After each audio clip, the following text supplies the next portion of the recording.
Konnichiwa, bonjour, bienvenue dans les cours de japonais. Moi je suis Sally, je vais vous accompagner tout au long de cette série de cours en ligne. Aujourd'hui, nous allons apprendre 3 systèmes d'écriture du japonais.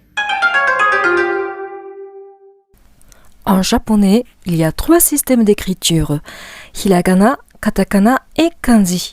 Dans cette vidéo, nous n'allons pas entrer dans le détail historique, mais nous allons nous focaliser plutôt sur le côté pratique de hiragana. Qu'est-ce que les hiragana? En fait, ce sont des syllabaires de base.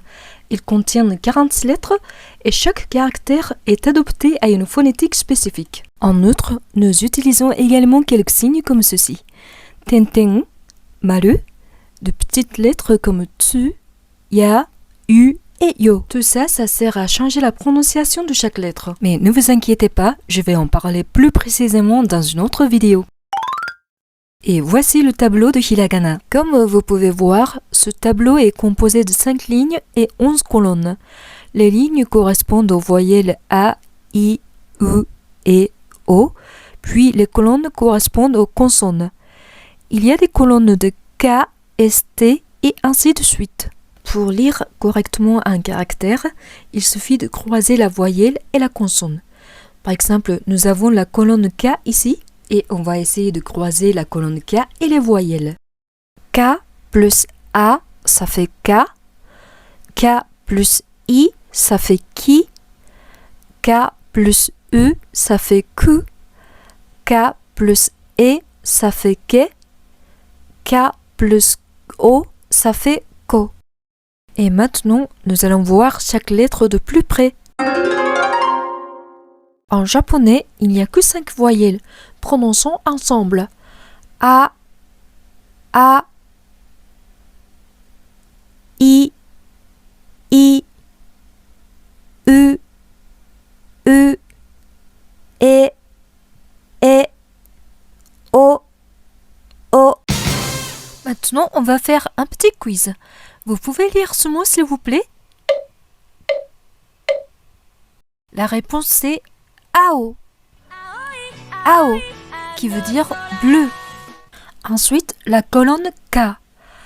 K, K, Ki, Ku,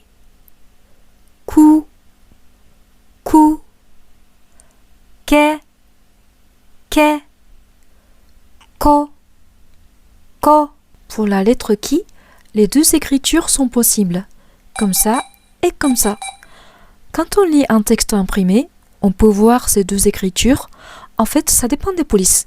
Mais vous êtes tout à fait libre de choisir une de ces 2 manières. Ensuite, la colonne S. Sa, shi, su, se,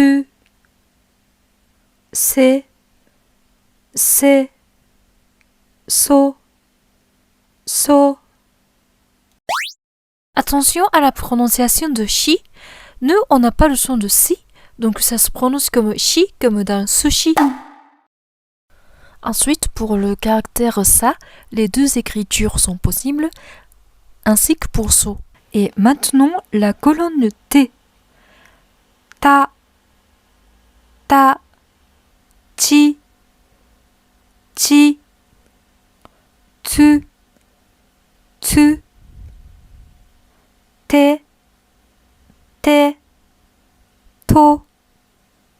to. Attention à la lettre chi. Dans la plupart des manuels, chi est transcrit plutôt par CHI. Mais ça peut provoquer la confusion parce qu'en français, CHI se prononce chi, n'est-ce pas? Mais en japonais, CHI se lit chi. Donc, essayons de lire cette lettre comme s'il y avait un T devant CHI. Et maintenant, un petit quiz. C'est un dessert japonais. Comment ça se lit? La réponse c'est mochi.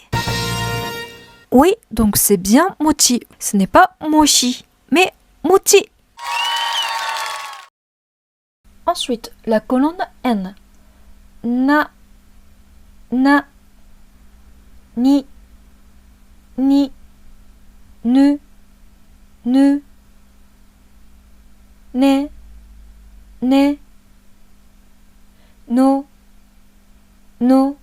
Donc pour la colonne N, il n'y a pas de piège, c'est plutôt facile, ne vous inquiétez pas. Ensuite, nous allons voir la colonne H. En japonais, le H est toujours prononcé ha, ha, hi, hi, hu, hu, he, he, ho, ho.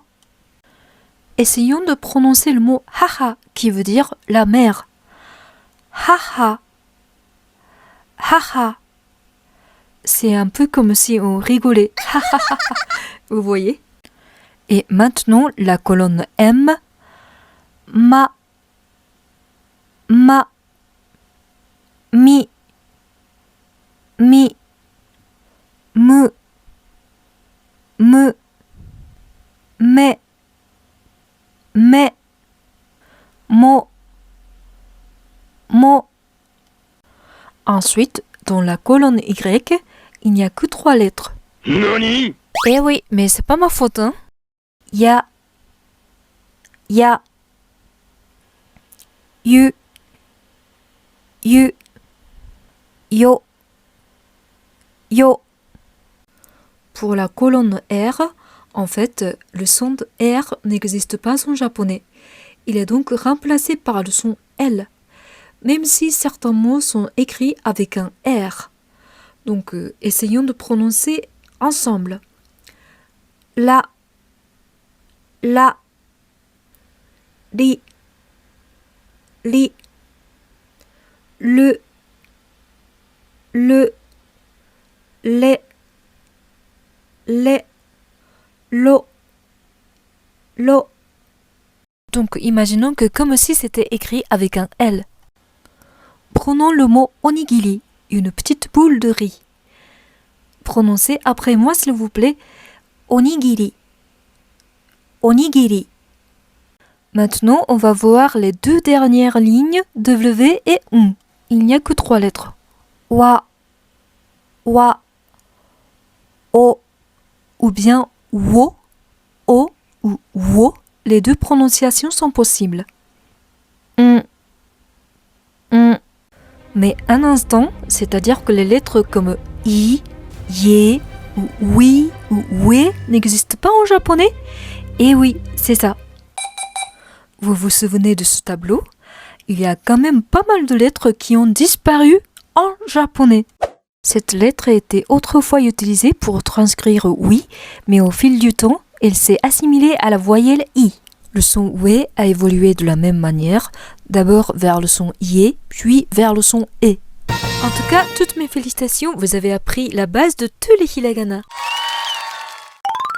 Voilà, merci d'avoir regardé cette vidéo et à bientôt dans la prochaine vidéo. Matane!